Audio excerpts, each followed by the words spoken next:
हरिओम। आज एक महत्वपूर्ण विषय पे चर्चा करूंगा। धन की स्थिति जीवन में कितना होगा, इसके बारे में जानने के लिए उत्तर कालामृत में इंदु लग्न की भूर भूर प्रशंसा किया गया है। इंदु लग्न से, जिसे धन लग्न भी कहते हैं, इंदु लग्न के माध्यम से किसी भी व्यक्ति के आर्थिक स्थिति क्या होगा उसको जाना जा सकता है और वह किस क्षेत्र में व्यापार अथवा नौकरी करे उसे सफलता मिलेगा। धन की प्राप्ति किस क्षेत्र में होगा इसे भी आसानी से जाना जा सकता है। तो सबसे पहले हम इंदु लग्न बनाना बताते हैं। इंदु लग्न कैसे बनाया जाता है। किसी भी जातक का इंदु लग्न बनाते समय सबसे पहले हमें सूर्य मतलब सभी ग्रहों के कलाओं के बारे में जानना जरूरी होता है। जैसे सूर्य का 30 कला होता है, चंद्रमा के 16 कला होते हैं, मंगल के 6 कला, बुध के 8 कला, गुरु के 10 कला, शुक्र के 12 कला और शनि के 1 कला। प्लैनेट और उसके वैल्यू दिया गया है। सूर्य का 30, चंद्रमा का 16, मंगल का 6, बुध का 8, गुरु का 10, शुक्र का 12 और शनि का 1।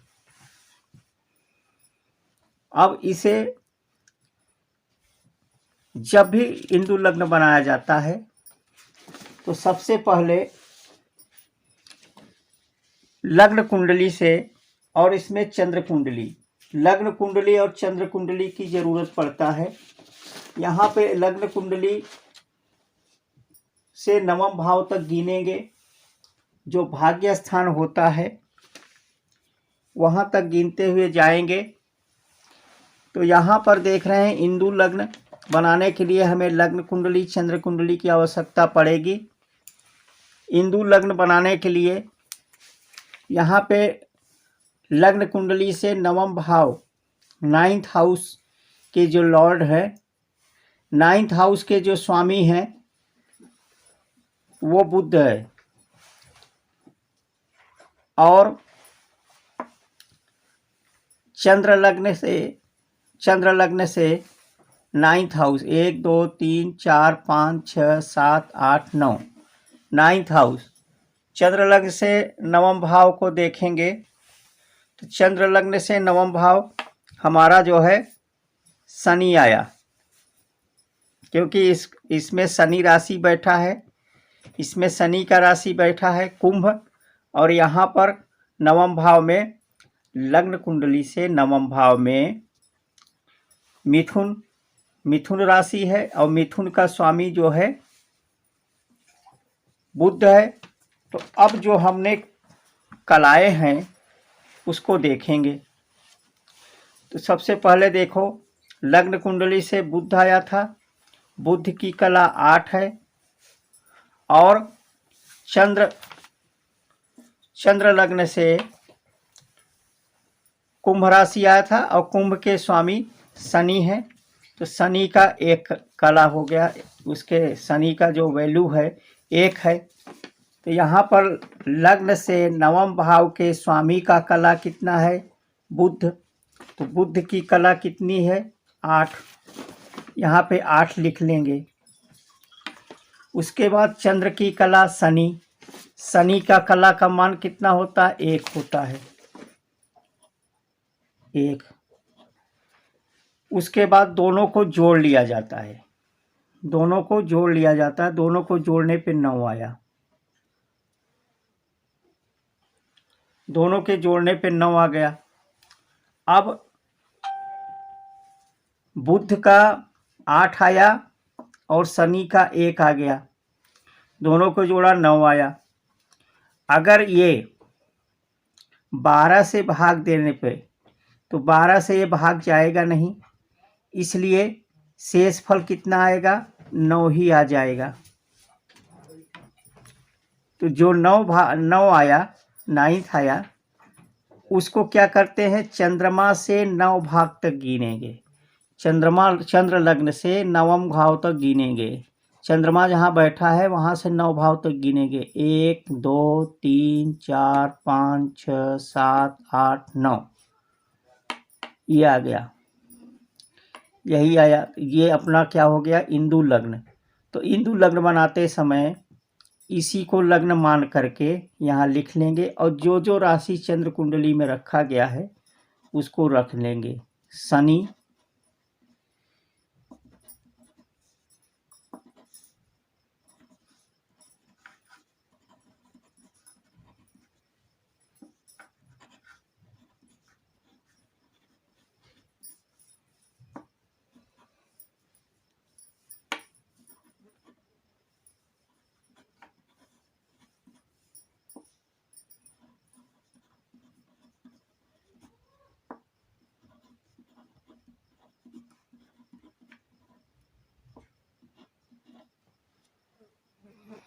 ये पूरे इसको लग्न मान करके सभी राशियों को और सभी ग्रहों को ज्यों का त्यों रख देते हैं। ये इंदु लग्न हो गया। अब इसमें देखा क्या जाता है, इंदु लग्न देखने के लिए जो ऋषियों ने जो सूत्र बताए हैं, इंदु लग्न देखने के लिए कुछ नियम बताए हैं। इंदु लग्न में बैठे ग्रह बलवान होने चाहिए। उच्च मूल त्रिकोण या मित्र क्षेत्री हो तो व्यक्ति अधिक धनवान होता है। इंदु लग्न में बैठा ग्रह अपने दशा में धन देता है। इंदु लग्न में जो भी ग्रह बैठा हुआ है लग्न में, जैसे यहाँ पे शनि बैठा हुआ है, शनि अपने दशा में धन देगा, अधिक धन देगा। इंदु लग्न से लाभ स्थान में बैठे ग्रह की दशा में अधिक धन देता है। लाभ स्थान 11वां भाव होता है। 11वें भाव में बैठा मंगल और चंद्र राहु, मंगल और राहु अपने दशा अंतरदशा में जातक को अधिक धन देगा। इंदु लग्न में बैठा पापी ग्रह मध्यम धन देता है। अगर वहाँ पे क्रूर या पापी कोई ग्रह बैठा है तो अधिक धन नहीं देता। उच्च का ग्रह इंदु लग्न में यदि पीड़ित ना हो तो बहुत अधिक धन देता है। यदि पीड़ित न हो तो अधिक धन देता है। यदि इंदु लग्न में वर्गोत्तम ग्रह बैठे हों, वर्गोत्तम ग्रह क्या होता है, जो नवांश कुंडली में भी उसी भाव या उसी राशि में बैठे हों। तो जो लग्न कुंडली में ग्रह हो वही नवांश कुंडली में वही ग्रह उसी भाव या उसी राशि में बैठे हों तो वह वर्गोत्तम होता है। एक भाव वर्गोत्तम होता है, एक जो है स्थान वर्गोत्तम जिसे बोलते हैं, एक स्थान वर्गोत्तम होता है, एक राशि वर्गोत्तम होता है। तो इंदु लग्न में वर्गोत्तम ग्रह अगर लग्न में बैठा है तो असीम धन देता है। सेकंड भाव या 11वें भाव में मजबूत ग्रह अधिक धन देता है। इंदु लग्न में यदि शुभ ग्रह और अशुभ ग्रह दोनों बैठे हैं तो मध्यम धन देता है। इंदु लग्न में यदि शुक्र या बुध हो तो अधिक धन देता है। यानी इंदु लग्न में अगर शुक्र और बुध लग्न में ही बैठे हुए हैं तो अत्यधिक धन देता है। इंदु लग्न में यदि गुरु या चंद्र हो तो मध्यम धन देता है। मतलब इंदु लग्न शुक्र बुध से कम जो है गुरु चंद्र धन देते हैं, और गुरु चंद्र से कम जो है इंदु लग्न में सूर्य मंगल शनि हो तो निम्न धन देता है। मतलब सबसे सुपर जो है शुक्र और बुध होगा, शुक्र बुध सबसे ज़्यादा, उससे कम होगा गुरु चंद्र, और उससे कम होगा सूर्य मंगल शनि। तो इस शुक्र और बुध सबसे ज़्यादा धन देते हैं, गुरु उससे कम, चंद्र उससे कम, और सूर्य मंगल बुध ये सबसे कम, मतलब इसके अपेक्षा में कम देते हैं। अब हम कुंडली के माध्यम से इसे समझते हैं। यहाँ पर जैसे कि इंदु लग्न के बारे में बता दिया था, सबसे पहले लग्न कुंडली से नवम भाव के जो राशिपति हैं उसकी कला देख लें। नवम भाव के जो राशिपति हैं इसके कला, यहाँ पे बुध आया, बुध का 8 अंक होता है, 8 लिख लिए। फिर चंद्र कुंडली से चंद्रमा से 9वें भाव तक गिनेंगे, जो राशि आया है उसका वैल्यू देखेंगे। शनि आया, शनि का वैल्यू 1 है, दोनों को जोड़ लिया जाता है। जोड़ने के बाद अगर वो 12 से अधिक है, क्योंकि 12 राशियां होती हैं और 12 भाव होते हैं, अगर 12 से अधिक है तो 12 से भाग दे देते हैं। जो शेष फल आता है वहाँ उसको चंद्रमा से गिनते हैं, उतने घर आगे। तो यहाँ पर 12 से कम है तो भाग देने की ज़रूरत नहीं है, तो 9 को शेष फल 9 ही आया। तो 9 चंद्रमा से 9वें घर तक देखेंगे। चंद्रमा से 9वें घर तक गिनने पे हमारा शनि आया, तो शनि में जो यहाँ पे कुंभ राशि आई, कुंभ राशि का जो कुंडली बनेगा वो हमारा इंदु लग्न होगा।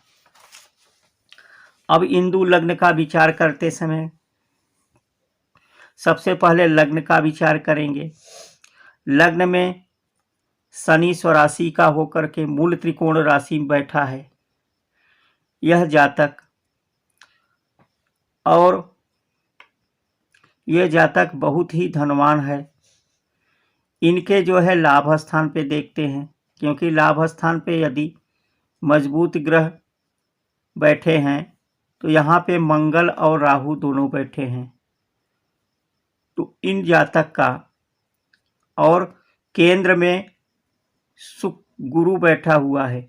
लग्न में शनि बैठने से ये जो है बहुत ही लेबोरियस पर्सन है, बहुत ही मेहनती है, सर्विस मतलब बहुत ही मेहनत करता है 24 आवर्स में।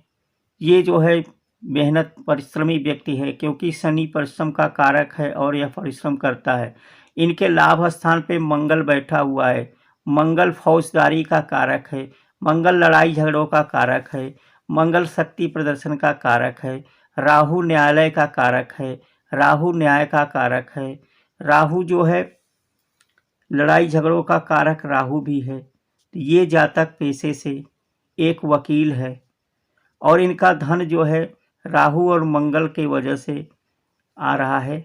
शनि यहाँ पे बैठा है, बहुत लेबोरियस पर्सन है, बहुत परिश्रमी है, 24 आवर्स मेहनत करने वाला। तो ये जो है व्यक्ति जो है अपने मेहनत के परिश्रम के बल पे बहुत ही प्रसिद्धि प्राप्त किया और अपने जीवन में करोड़ों की संपत्ति बनाए।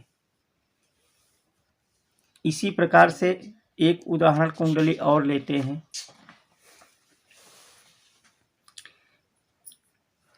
ये उदाहरण कुंडली, ये श्री मुकेश धीरू भाई अंबानी जी की कुंडली है। धीरू भाई अंबानी जी की कुंडली में लग्न देखते हैं। यहाँ पर क्या करेंगे, लग्न हमारा धनु है, धनु से गिनते हुए यहाँ पे 9वें भाव तक आया।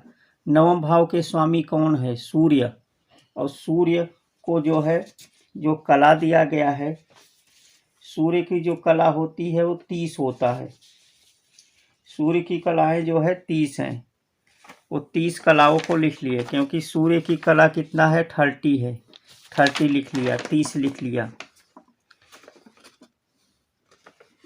9th house from the ascendant 30 हो गया। 9th हाउस फ्रॉम मून, और चंद्रमा भी यहीं बैठा है, चंद्र कुंडली भी यही है, 9वें भाव तक गिना।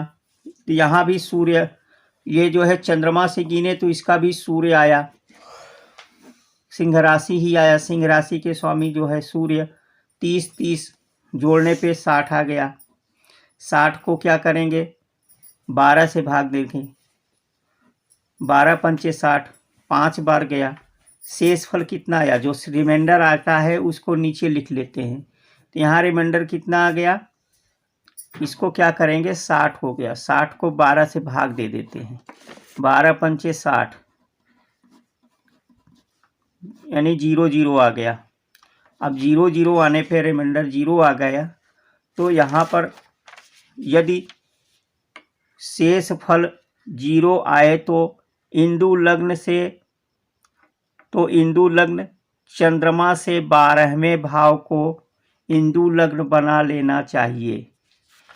यदि शेष फल न आए, यहाँ एक बताना मैं भूल गया, यदि शेष फल न आए 0 0 आए तो चंद्रमा से 12वें घर में जो राशि होगा वो अपना इंदु लग्न होगा। तो यहाँ पर इंदु लग्न क्या हो गया, तो इसको ये अपना इंदु लग्न हो गया, ये अपना इंदु लग्न हुआ।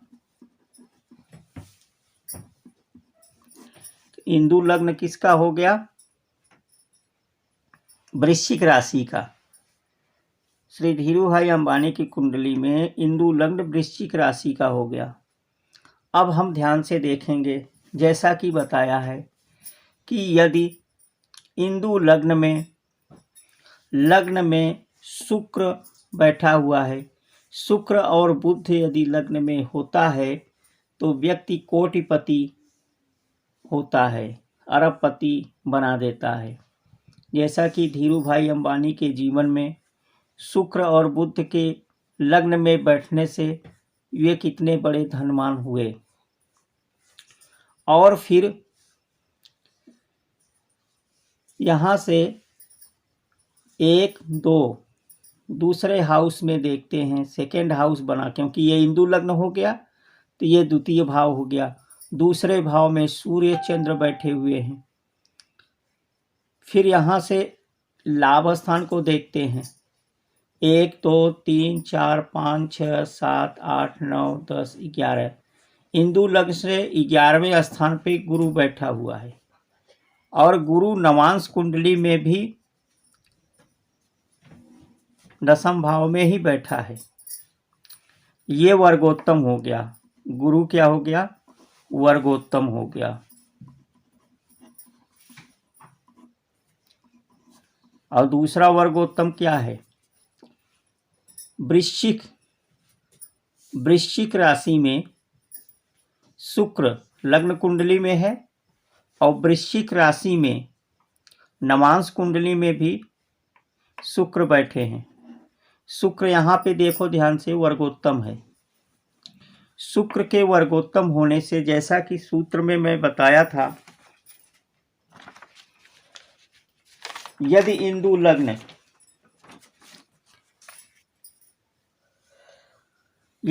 लग्न में वर्गोत्तम ग्रह बैठे हो तो असीम धन देता है।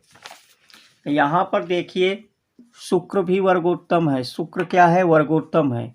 यहाँ भी वृश्चिक राशि में है, यहाँ भी वृश्चिक राशि में। वृश्चिक राशि, इंदु लग्न हमारा वृश्चिक राशि का बना। शुक्र वर्गोत्तम होने के कारण इन्हें जो है असीम धन की प्राप्ति हुआ और शुक्र बुध एक साथ होने के कारण भी इन्हें असीम धन की प्राप्ति हुआ। इस तरह से आप लोग अपने अपने कुंडली में इसे लगा करके देख सकते हैं। किसी प्रकार का समझ में नहीं आए तो कमेंट बॉक्स में आप लिखें, और परमात्मा चाहे तो इसके आगे का भी पार्ट हम आपको बना करके 1-2 दिन में वीडियो डालेंगे। आप मेरे चैनल को सब्सक्राइब करें, लाइक करें तथा किसी प्रकार का ज्योतिषी सलाह के लिए आप हमें हमारे व्हाट्सएप नंबर पर संपर्क कर सकते हैं। धन्यवाद। हरिओम।